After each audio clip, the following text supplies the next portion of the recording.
Hello everyone, today we are going to talk about an action drama film called The Outpost from 2019. Enjoy your viewing.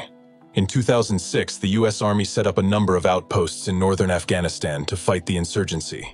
They intended to establish contact with local residents and interrupt the supply of weapons from Pakistan in order to eventually defeat the Taliban.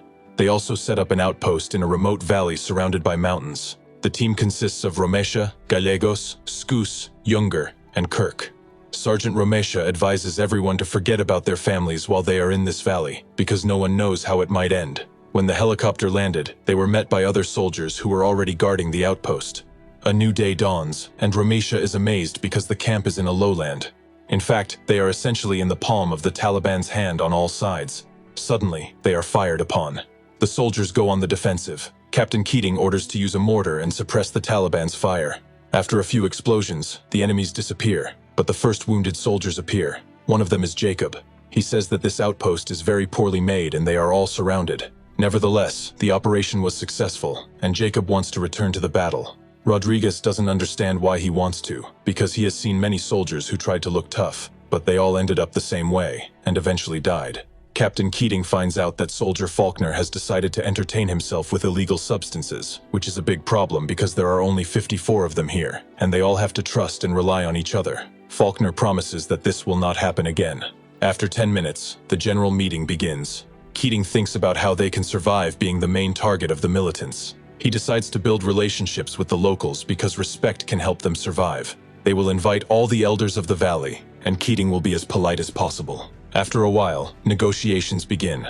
The elders do not like the fact that the Americans have been on their land for more than 40 years. Keating explains that he wants to separate the civilians from the Taliban so that they don't make any mistakes. There is money in the envelope for civilians to improve their lives. All they have to do is lay down their weapons and stay out of the way. One of the elders asks, "What will happen if we refuse?" But Keating does not answer this question. Then the man gives the order to lay down their weapons. Keating is glad they made the right decision by cooperating with them. However, the very next day they are attacked again. The high command wants to move the truck back to the main base. Martin is against it because the only road leading there is very narrow and dangerous. Keating hints that they do not have the authority to argue with the command, but to make sure everything goes well, he personally drives the truck to the target. In this regard, the team abandoned all vehicles. As soon as the truck drove up the slope, a rock fell from the mountain, causing an accident. The soldiers return to duty. Ilescas becomes their new commander. Romesha gives Ilescas a tour of the base. A unit of the local army is with them. Before they have time to discuss everything, they are attacked again, but a mortar calms the enemies and stops the shooting. The captain gives the order to inspect the area, and Romesha sees with his own eyes how vulnerable their base is. He assumes that every Taliban attack is a study of their defense, and when there are more enemies, there will be a final, hardest attack. He believes that the first target will be a mortar team, then an armored vehicle, and then a warehouse and electricity. When the communication is cut off, the assault on the camp will begin. One of the soldiers asks how they can stop the enemy. Ramesh answers, "There is no way." One day, a soldier notices a local taking pictures of their base. A chase begins, but even warning shots do not stop the man. Only when he crashes into another soldier does the chase end. During interrogation, he says that the elders asked him to take pictures of the camp.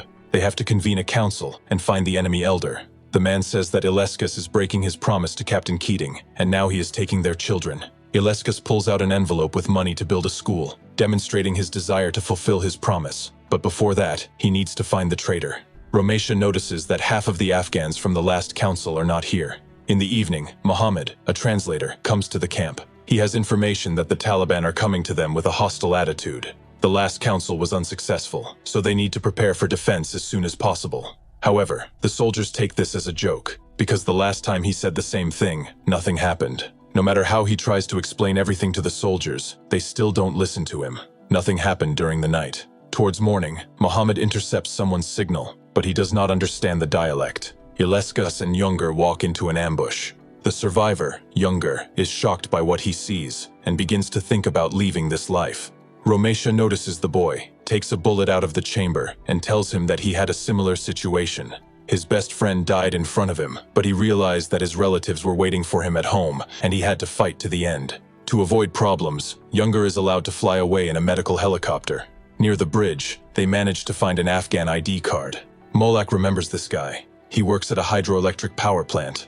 Romesha wants to search the nearby villages, but Broward orders them not to look for the suspect, because an investigator they have been sent to do so.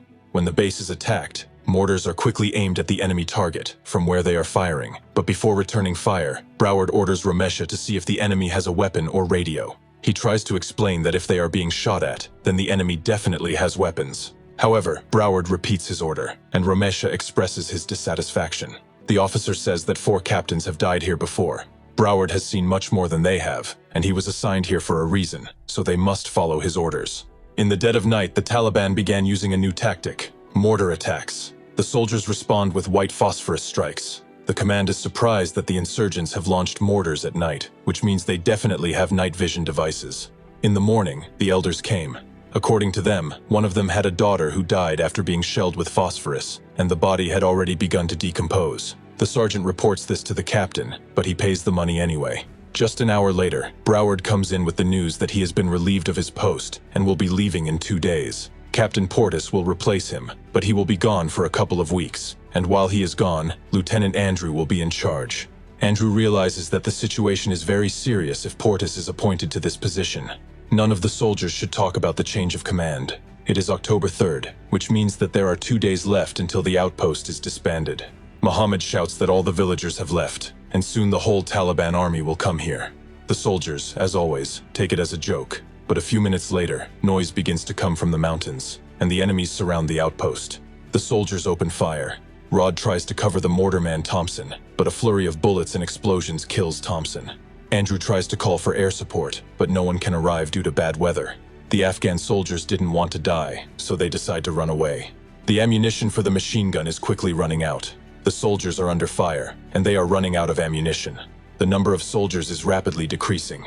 Smoke grenades are being thrown into the aisles to pull bodies into the building and see who is still alive. Carter fills his hands with ammunition and runs to the machine gun emplacement, not even realizing that the Taliban have hit the machine gun directly, disabling it. Romesha tries to save the soldiers, but an RPG explosion wounds him and he is forced to retreat. The enemy has a sniper. Romesha is also armed with a sniper's weapon, and he starts searching for the enemy sniper and successfully eliminates him. After a short rest, Griffin runs out of the car, but is immediately killed as the Taliban begin an assault. Somewhere in the distance, special forces have landed on the mountain and are already hurrying to the outpost. Andrew relays the order to the survivors, but Romesha has a different plan. He wants to lock himself in the ammunition depot and fight back from there. Since the enemy is already at the base, they definitely have access to walkie-talkies. He needs to change the frequency of communication, but the soldiers stuck in the car do not know this. They try to make their way to the headquarters, but almost all of them die. When it seemed that they would not survive, helicopters fly over and destroy some of the enemies. Andrew tells all the soldiers that a bomber is flying towards them, so they need to get back to the main building as soon as possible. After a while, the Special Forces unit reaches the outpost, but the Taliban are already retreating. The movie ends with a scene of the soldiers flying back to the base and the outpost being completely destroyed. Their unit became the most decorated unit in the history of the US Army in Afghanistan. Romesha and Carter received medals for bravery, which are usually awarded only posthumously.